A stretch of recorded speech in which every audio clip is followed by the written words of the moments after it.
नमस्कार। आज हम बात करेंगे एक सामाजिक विचलनकारी व्यवहार से संबंधित बात। जैसा कि सब लोग जानते हैं कि समाज में अनेक तरह के लोग होते हैं।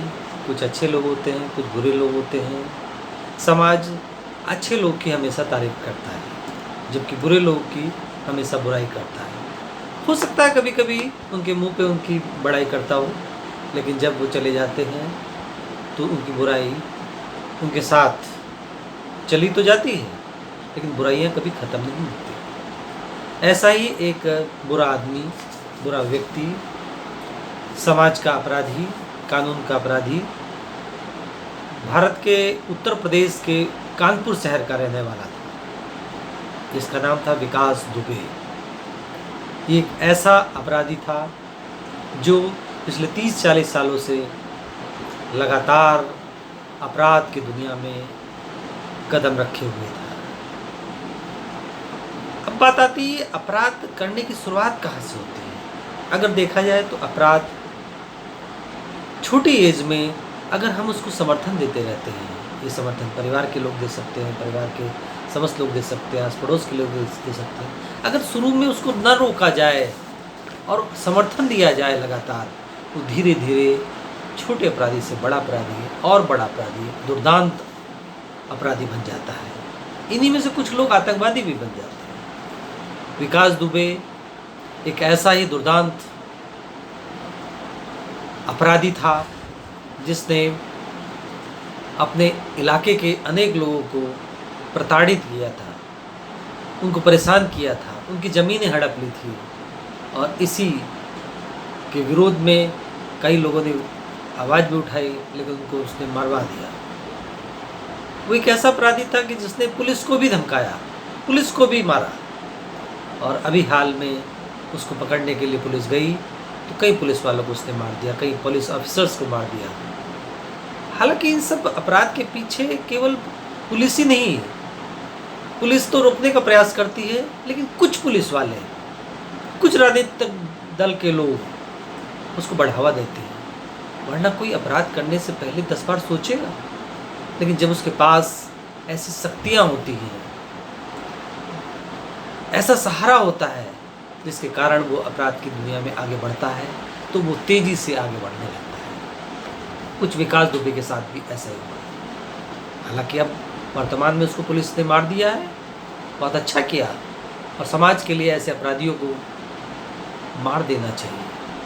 वो बात अलग है कि उसके साथ बहुत सारी चीज़ें दब गई, लेकिन ऐसे अपराधी को जिंदा रखना, कानूनी प्रक्रियाओं से गुजारना भी ठीक नहीं, क्योंकि ऐसे अपराधी कानूनी दांवपेच लगाकर बचने का प्रयास करते हैं और ज़्यादातर बच ही जाते हैं, और इस कानूनी की प्रक्रिया में इतना लंबा समय लगता है जिसके कारण सही न्याय होने में परेशानी सी आती है।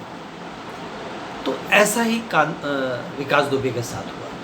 अगर हम इसमें बात करें कि अपराध क्या है, अगर हम अपराध की बात करते हैं तो अपराध वह है, अपराध करने में समाज के अनेक लोग जब ऐसे व्यवहारों के लिए जो कि समाज के लिए उचित व्यवहार नहीं है, उसको अगर कोई करता है तो अपराध की श्रेणी में आता है।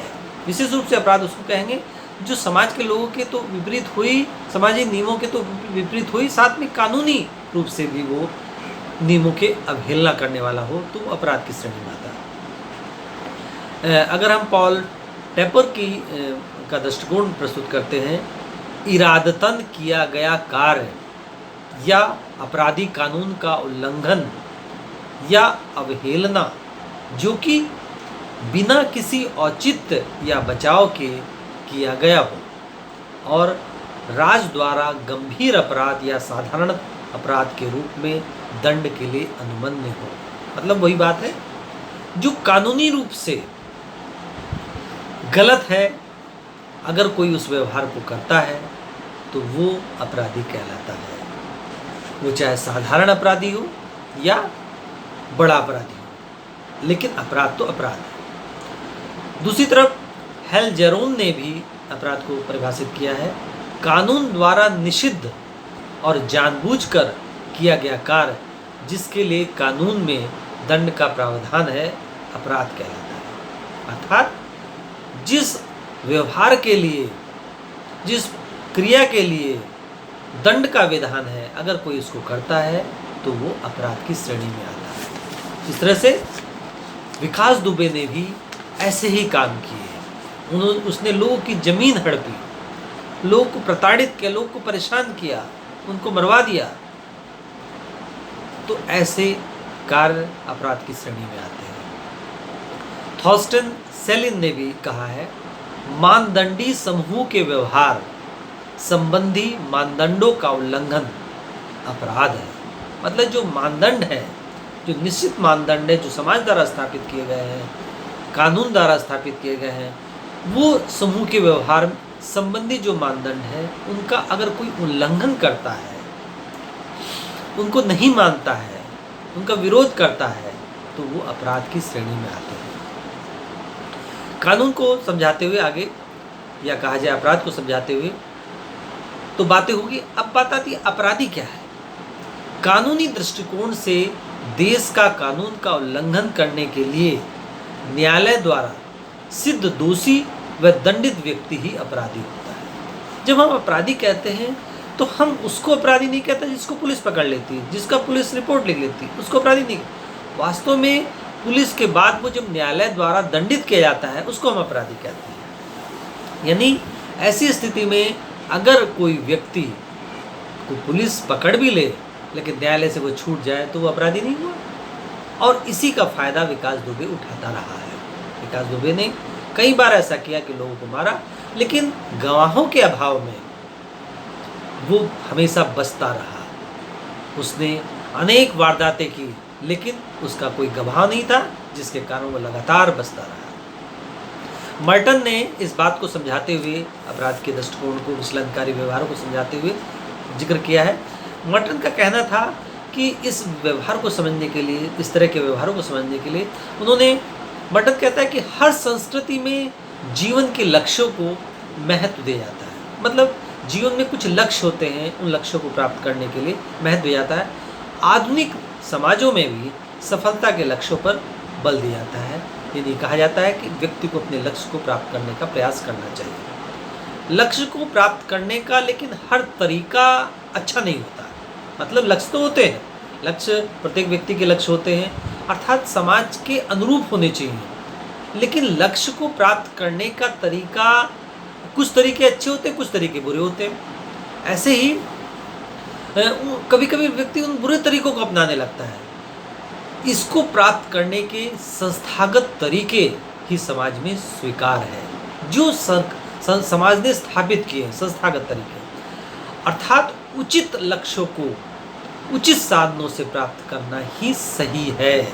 मतलब लक्ष्य भी उचित होना चाहिए, साधन भी उचित होने चाहिए, तभी समाज में व्यवस्था मेंटेन रहती है। लेकिन क्या होता है, कभी कभी सांस्कृतिक जो दृष्टिकोण है, या कहा जाए लक्ष्य जो है, लक्ष्य गलत हो सकता है, साधन सही हो सकते हैं, तब भी गलत हो जाएगा।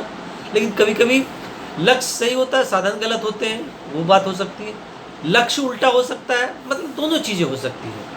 इसको समझाने के लिए मर्टन ने कई तरीके बताए हैं।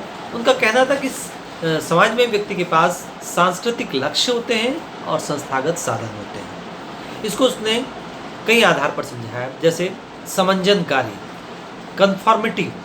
कन्फॉर्मिटी को समझाया है कि जब सांस्कृतिक लक्ष्य और संस्थागत साधन जितने अधिक उपलब्ध होंगे, समंजनकारी व्यवहार उतना ही बढ़ेगा। मतलब कहने का, जो सांस्कृतिक लक्ष्य है वो भी सही रहे और संस्थागत साधन है वो भी सही रहे। यानी दोनों ही स्थितियों में दोनों चीज़ अगर सही रहती है तो कन्फॉर्मिटी होती है, समंजनकारी व्यवहार रहता है, समाज में व्यवस्था मेंटेन रहती है, समाज में लोग सही ढंग से काम करते हैं। यानी अगर कोई व्यक्ति ऐसा करता है कि उसने जो लक्ष्य प्राप्त किया है, नौकरी प्राप्त करना अच्छी बात है, बिजनेस में आगे बढ़ना अच्छी बात है, और साथ में उसने जो लक्ष्य, उस संस्थागत साधन है वो भी सही प्रयोग किए।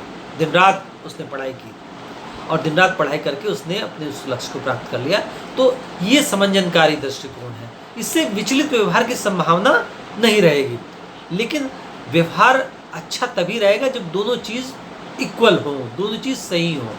लेकिन जब बात आती है विचलनकारी की, विचलनकारी को उसने समझाने का प्रयास किया, जिन लोगों को सांस्कृतिक लक्ष्य को प्राप्त करने के लिए जो संस्थागत साधन है कि सुअवसर कम मिलते हैं, मतलब उसका लक्ष्य तो सही है, लक्ष्य सही है कि बड़ा आदमी बनना है, हर किसी का होता है, बड़ा आदमी बनना अच्छी बात है, लेकिन जो संस्थागत साधन है वो उपलब्ध नहीं है। मान लीजिए घर वालों के पास पैसा नहीं है और उसको आदमी किसी ना किसी रूप में बड़ा आदमी बनना है, तो ऐसे में वो क्या, एक तो ये है कि मेहनत करके दिन रात एक करके वो मेहनत करके पैसा कमाए, पढ़ाई लिखाई करे, अच्छी नौकरी प्राप्त करे तो वो बड़ा आदमी बन सकता है।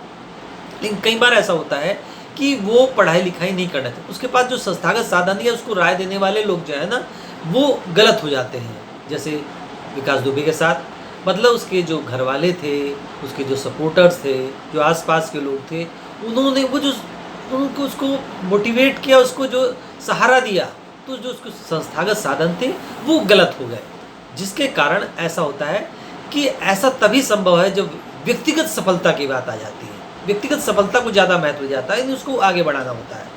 और अनुचित साधन का सरलता से मिल जाता है। अनुचित साधन यानी उसने शुरुआत में किसी को मारा होगा, घर वाले ने कहा नहीं बहुत अच्छा किया, किसी से सामान छीन लिया होगा, बहुत अच्छा किया, मतलब वो चीज़ सरलता से हो गई और उसको सहारा मिलता गया, तो धीरे धीरे वो एक बड़ा अपराधी बना। मर्टन यहाँ पर ये कहता है अगर लक्ष्य तो सही है लेकिन संस्थागत साधन सही नहीं है तो वहाँ पर व्यक्ति विचलनकारी व्यवहार करेगा, इनोवेटिव लगेगा तो इनोवेटिव हो रहा है, लेकिन वो समाज के मानदंडों के अनुकूल नहीं है। तो इस तरह की स्थिति में भी विचलनकारी व्यवहार होते हैं। विकास दुबे के साथ भी ऐसा ही दृष्टिकोण दिखाई पड़ा। दूसरी तरफ मर्टन साहब यहाँ पर ये भी कहते हैं संतोषण, रिचुअलिस्टिक की बात करते हैं। जिन समाजों में सफलता प्राप्त करने पर जितना ही अधिक बल दिया जाता है वहाँ असफलता का भय उतना ही ज़्यादा रहता है, और कुछ लोग इसको संतोषण करना पसंद करते हैं, यानी कहने का मतलब सफलता प्राप्त करने पर ज़्यादा बल दिया जाता है और वहाँ असफलता का भय उतना ही ज़्यादा रहता है। यानी दोनों ही स्थितियों में चीज़ें ठीक नहीं रहती। यानी संतोषण की स्थिति में यहाँ पर हम कहेंगे कि जो लक्ष्य है, लक्ष्य का जो दृष्टिकोण है, बस केवल कहा जाता है सफलता प्राप्त करनी, चाहे कैसे प्राप्त करनी है। तो जिन समाजों में सफलता प्राप्त करने पर जितना ही अधिक बल दिया जाएगा वहाँ असफलता का भय उतना ही ज़्यादा रहेगा, और कुछ लोग संतोषण करना पसंद करेंगे, रिचुअलिस्टिक। अच्छा, दूसरी तरफ रिट्रीटिस्टिक यानी प्रतिगामी व्यवहार क्या होता है, यानी हम अगर बात करते हैं जो लोग अनुचित साधनों का प्रयोग बिल्कुल भी नहीं करना चाहते और सफलता के सुअवसर भी नहीं पाते, ऐसे में वो प्रतिगामी हो जाते हैं। मतलब वो ये कह देते हैं कि हम अनुचित साधन का प्रयोग बिल्कुल नहीं करेंगे, और ऐसे में और उनको सफलता के सुअवसर भी नहीं मिलते, तो ऐसे में वो प्रतिगामी हो जाते हैं, जैसे मौन से, समाज से हट के इस रूप में रहने लगते हैं। इसके अलावा एक बात वो विद्रोह की बात करते हैं, रिबेलियन की बात करते हैं, जहाँ सफलता से वंचित रहने वाले वैचारिक स्तर पर व्यवस्था की जितनी अधिक आलोचना करेंगे वहाँ विद्रोह की संभावनाएं उतनी अधिक होगी। यानी सफलता से वंचित रहने के कारण वैचारिक स्तर पर व्यवस्था के विरुद्ध बात करते हैं, जैसे कि हम कह सकते हैं बहुत सारे आतंकवादी, उनमें वो हमेशा हर सिस्टम की आलोचना करेंगे, खुद करेंगे नहीं, दूसरे को करने नहीं देंगे। ऐसे में विद्रोही स्वभाव के लोग आ जाते हैं, कहने का मतलब यहाँ पर है। इस तरह से मर्टन साहब ने इस बात को समझाने का प्रयास किया। यहाँ आज हम विकास दुबे को लेते हुए मर्टन के दृष्टिकोण को प्रस्तुत कर रहे थे। यानी अगर हम बात करते हैं समाज में अगर शुरुआत से ही अनेक तरह के विचलित करने व्यवहारों पर रोक लगती रहे, इसके लिए जो जिम्मेदार हैं परिवार, रिश्तेदार, नातेदार, पड़ोसी, जो अगर शुरुआत में ही उस बच्चे को रोक दें तो बड़ा होके बड़ा अपराधी, विचलित व्यवहार करने वाला व्यक्ति नहीं बनेगा। लेकिन जिन समाजों में, जिन घरों में व्यक्ति बचपन से ही उसको सहारा देते रहते हैं, बचपन से ही विचलित व्यवहारों को, निगेटिव एक्टिविटीज़ को एक तरह से उसकी सराहना करते रहते हैं, तो उन स्थितियों में व्यक्ति विकास दुबे जैसा व्यक्ति बनता है। जो समाज के लिए घातक होता है। हमारी पुलिस, उत्तर प्रदेश पुलिस ने बहुत अच्छा किया। वो बात अलग है कि कुछ लोग का कहना है कि उसमें बहुत सारे राज दफन हो गए, लेकिन अगर वो कोर्ट जाता तो न्यायालय की लंबी प्रक्रिया में शायद वो फिर बच जाता। ऐसे में फिर प्रश्न लगते पुलिस पे कि ये क्या किया, लेकिन वर्तमान में पुलिस द्वारा जो किया गया बहुत सही किया गया। इन्हीं शब्दों के साथ आज यहीं पर आते हैं।